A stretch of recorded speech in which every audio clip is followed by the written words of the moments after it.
Hello everyone, welcome to my channel.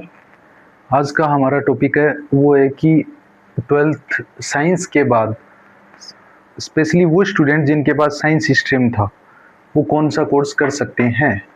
Art के लिए भी बताएंगे कौन सा कोर्स कर सकते हैं, लेकिन आज हम बात करते हैं पहले साइंस जिन स्टूडेंट के पास था 11th और 12th में, और अभी अभी उन्होंने रिसेंटली क्या किया, 12th पास किए, उन स्टूडेंट्स की हम बात करेंगे कि वो कौन सा कोर्स कर सकते हैं।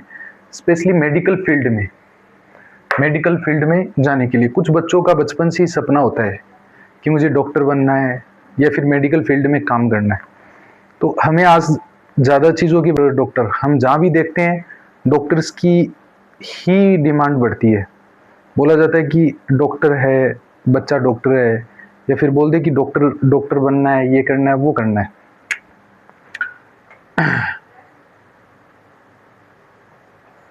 आज हम बात करेंगे कि मेडिकल फील्ड में और भी ऐसे कोर्सेज होते हैं जिनको आप शॉर्ट टाइम में, छोटे से टाइम में करके मेडिकल फील्ड में अच्छी से अच्छी जॉब पा सकते हैं।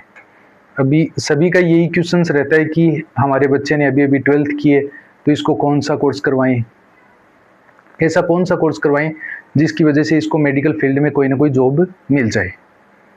तो सबसे पहली बात तो ये है कि मेडिकल फील्ड में बच्चे की रुचि होनी चाहिए, उसका इंटरेस्ट कौन सी लाइन में है वो सबसे ज़रूरी है। बच्चे से पहले पूछा जाए कि भाई तू कौन से कोर्स में काम करना चाहता है। कभी कभार बच्चों को मालूम नहीं होता, पेरेंट्स को मालूम होता है और वो उस फील्ड में उसको धकेल दिया जाता है, और फिर वो पढ़ता है, फिर नहीं भी पढ़ता है, फिर आगे चलकर उसका इंटरेस्ट बनता है, नहीं बनता है, या फिर उसको लगता है कि काश मेरे को ये कोर्स कर लेना चाहिए था, या फिर हो सकता है कि काश मैं ये कोर्स कर लेता ताकि मेरे को अच्छी जॉब मिल जाती।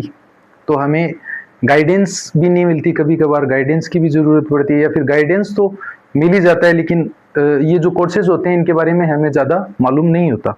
लेकिन यही हमारे कॉलेज में या फिर अदर कॉलेज में या फिर जो भी कॉलेजेस हैं उनमें सब में यही कोर्सेज चल रहे हैं। बस हमें जाकर उनसे पूछना होता है कि भाई इनकी क्या ड्यूरेशंस है, कितना टाइम पीरियड लगता है, क्या लगता है। ये चीज़ें आज मैं आपको इस वीडियो में क्लियर करने की कोशिश करूँगा।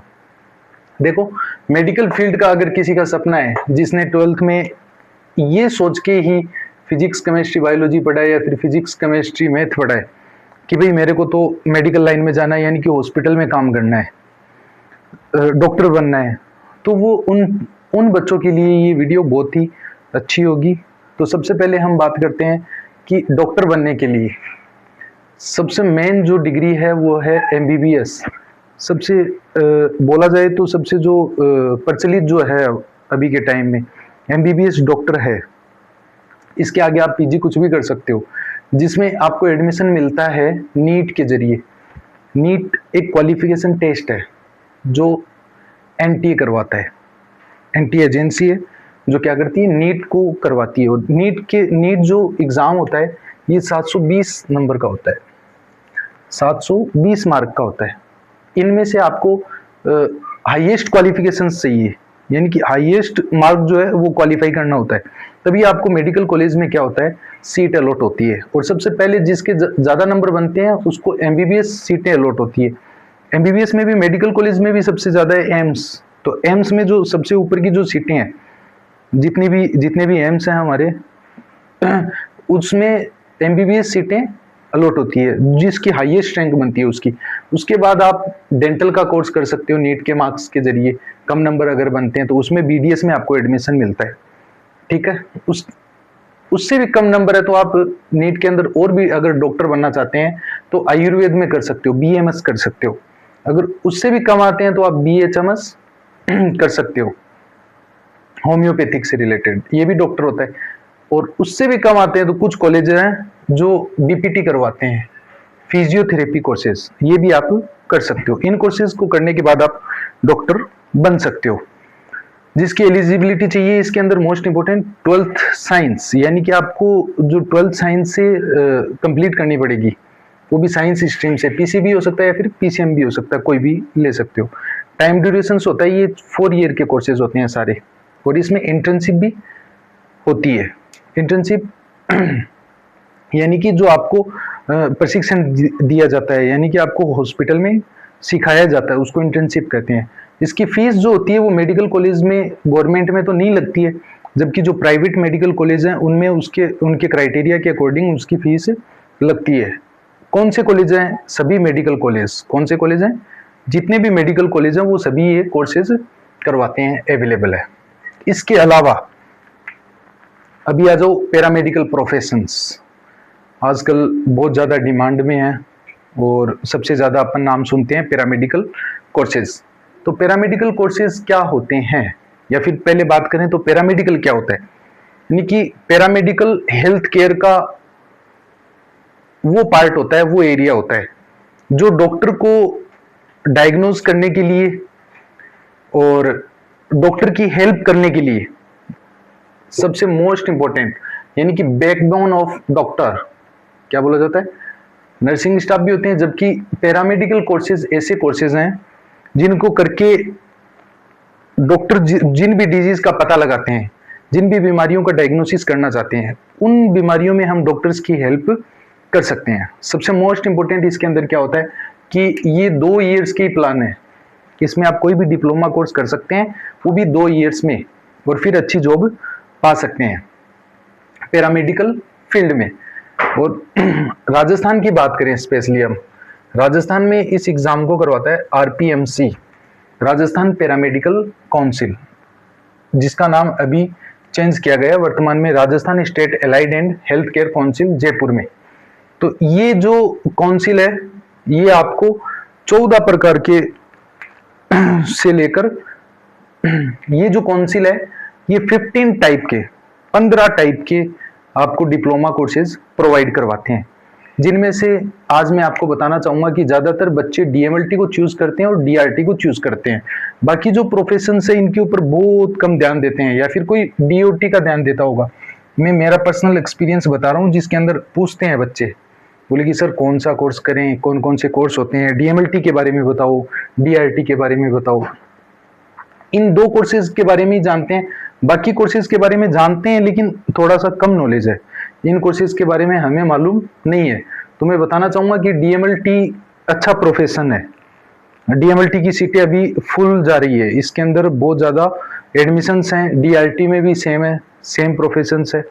डीएमएलटी जो होता है वो diploma in medical laboratory technology होता है। लेबोरेटरी यानी कि ब्लड टेस्टेज है, बॉडी फ्लूइड टेस्ट है, यूरिन टेस्ट है, सीमेन टेस्ट है, सीएसएफ टेस्ट है, सीरस फ्लूइड टेस्ट है, यानी कि बॉडी के जितने भी टेस्ट किए जाते हैं लेब में, उसमें आपको टेक्नोलॉजिस्ट बनने का मौका देता है। और हॉस्पिटल में नहीं, इसके लिए आप क्या कर सकते हो, डायग्नोस्टिक लैब में भी वर्क कर सकते हो, क्लिनिक्स में भी कर सकते हो, इमरजेंसी सेंटर्स में भी कर सकते हो, अपनी ओवन लैब भी कर सकते हो।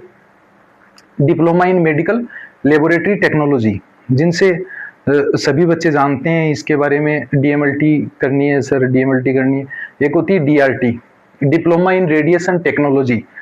डिप्लोमा इन रेडिएशन टेक्नोलॉजी होती है रेडियोलॉजिस्ट डिपार्टमेंट में, यानी कि जो एक्सरे करते हैं, एमआरआई करते हैं वगैरह वगैरह, इन चीजों के अंदर काम करने के लिए आपको डीआरटी क्वालिफिकेशंस होनी चाहिए। 2 ईयर्स प्लान है बस। ये डिप्लोमा कोर्सेज है, अच्छे कोर्सेज हैं जिनको करके आप एक अच्छी बेहतरीन जॉब पा सकते हैं।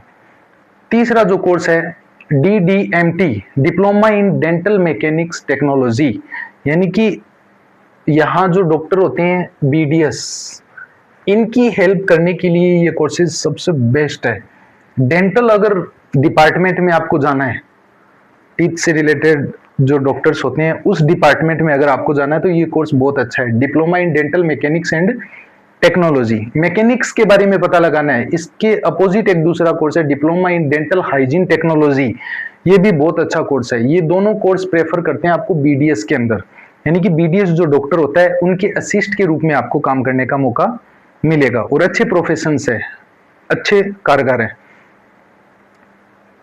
5वां जो आपका कोर्स होगा वो होगा diploma in operation theatre technology, यानी कि इसको शॉर्ट फॉर्म में बोलते हैं DOTT, diploma in operation theatre technology. Operation theatre OT, यानी कि हॉस्पिटल में जो OT डिपार्टमेंट होता है उसमें आपको वर्क करने का मौका मिलेगा, वो इस डिप्लोमा के जरिए मिलेगा। यानी कि ऑपरेशनल सर्जरी से रिलेटेड जितने भी फंक्शंस होते हैं उसमें आप हेल्प करोगे डॉक्टर की, वो होता है DOT course. Technology, technology word का मतलब क्या होता है?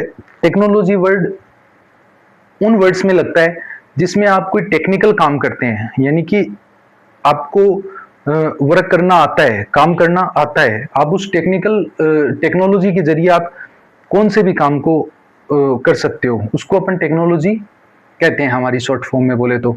टेक्नोलॉजी जब आप ये कोर्सेज कर लोगे तो आपके नाम के आगे लगेगा टेक्नोलॉजिस्ट। यानी कि अभी का जो टाइम है, अभी का जो दौर चल रहा है, इसमें टेक्निक्स होनी बहुत जरूरी है। यानी कि आपके पास किसी काम को करने के लिए टेक्निक्स है तो आप अच्छे से अच्छे काम को कर सकते हो। 6 नंबर का जो कोर्स है वो है DDT, diploma in dialysis technology. Dialysis जो सेंटर्स होते हैं, डायलिसिस जो डिपार्टमेंट होता है, उसके अंदर काम करने का अवसर मिलेगा। DOT, diploma in orthopaedic technology. Orthopaedic means हड्डियों से रिलेटेड, यानी कि जो हड्डियों से रिलेटेड जो डिपार्टमेंट है उनके अंदर काम करने का मौका मिलेगा। DOT। 8 नंबर जो कोर्स है आपका ये है diploma in ECG technology. ECG आप जानते हो, इलेक्ट्रोकार्डियोग्राफी। इसके अंदर आपको करने का मौका मिलेगा। जो ECG हम परफॉर्म करते हैं, ECG किस लिए करते हैं? इलेक्ट्रोकार्डियोग्राफी, कार्डियो मीन्स हार्ट, यानी कि हार्ट की जो एक्टिविटी पता लगाते हैं, उस कोर्स को करने के लिए आपको ये कोर्स करना पड़ेगा, ECG टेक्नोलॉजी। नेक्स्ट है 9 नंबर DBBT, यानी कि diploma in blood bank technology. जो ब्लड बैंक होते हैं, जो ब्लड को स्टोर करते हैं, कलेक्शंस करते हैं और जरूरत पड़ने पर किसी को ब्लड देते हैं, उनसे वो ब्लड बैंक होता है। उसमें जो टेक्नीशियंस काम करते हैं, टेक्नोलॉजिस्ट काम करते हैं, उस कोर्स को बोलते हैं diploma in blood bank technology. यानी कि ये कोर्स करके आप ब्लड बैंक में जॉब पा सकते हो। नेक्स्ट है DET, diploma in endoscopy technology. ये भी बहुत अच्छा कोर्स है। अभी लोग सिर्फ और सिर्फ DMLT और DRT पे ध्यान दे रखा है। बाकी कोर्सेज अच्छे कोर्सेज हैं, इनको करके आप अच्छा प्लेसमेंट पा सकते हैं, जिसके अंदर आपको गवर्नमेंट हॉस्पिटल में अच्छी जॉब मिल सकती है। नेक्स्ट है DCLT, diploma in cath lab technology. Cath lab से related, cath lab most important, cath lab वाला भी कोर्स यहाँ आपको करवाया जाएगा RPMC के जरिए। नेक्स्ट है diploma in emergency and trauma care technology, DETCT। ये मेरा फेवरेट कोर्स है।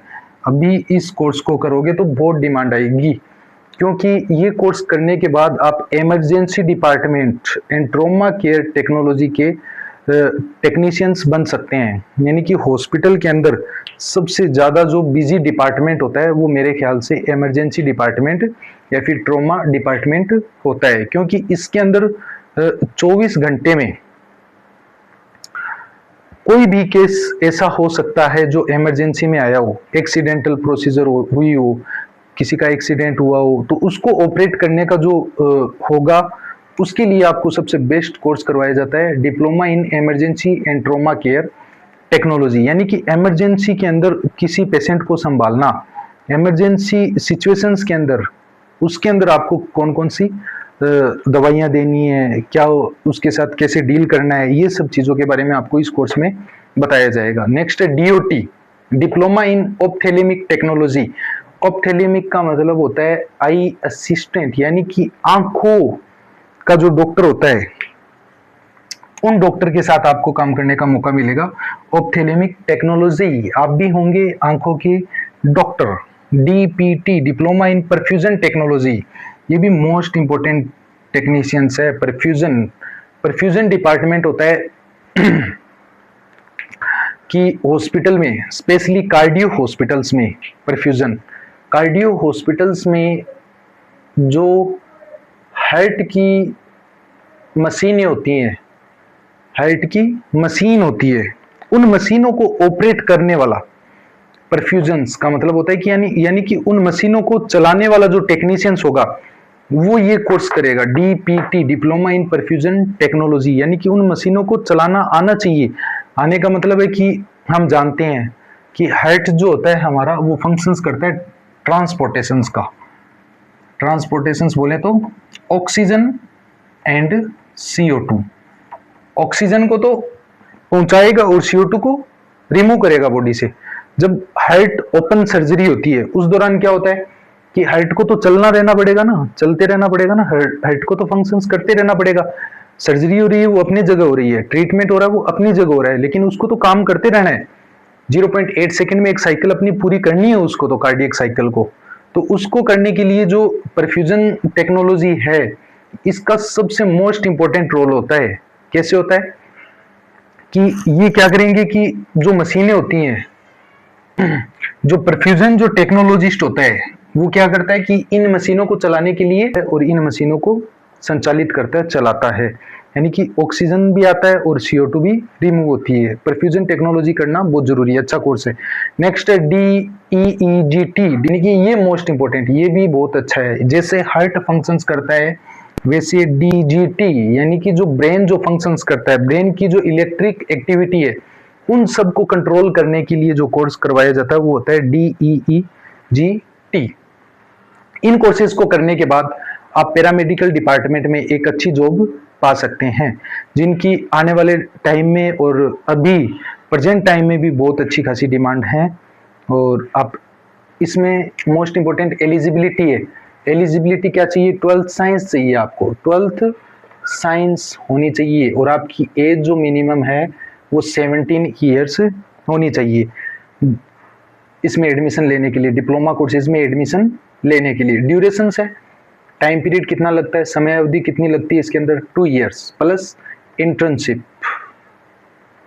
ठीक है, 2 इयर्स के प्लान में आप अच्छे कोर्स करके एक अच्छी पैरामेडिकल जॉब पा सकते हैं। इनकी जो फीस होती है, इन सब की फीस बता रहा हूँ, सेम फीस है इनकी जो फीस होती है फर्स्ट ईयर की होती है 50,000 रुपए और सेकेंड ईयर की फीस होती है 55,000 रुपए। इसमें जो प्लेसमेंट मिलता है आपको, यानी कि जॉब कहाँ मिलेगी, हॉस्पिटल्स में मिलेगी, डायग्नोस्टिक लैब्स में मिलेगी, क्लिनिक्स में मिलेगी, इमरजेंसी सेंटर्स में मिलेगी, इन सब में मिल सकती है। जो एग्जाम करवाता है वो कौन करवाता है? RPMC करवाती है, राजस्थान पैरामेडिकल काउंसिल।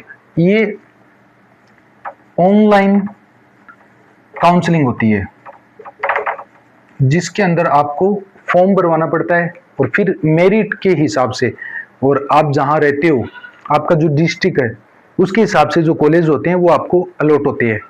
तो ये RPMC की साइट पे आप विजिट करते रहिए, आपको नोटिफिकेशंस मिलेगा, तब आप फॉर्म भरिए। All the best, good luck.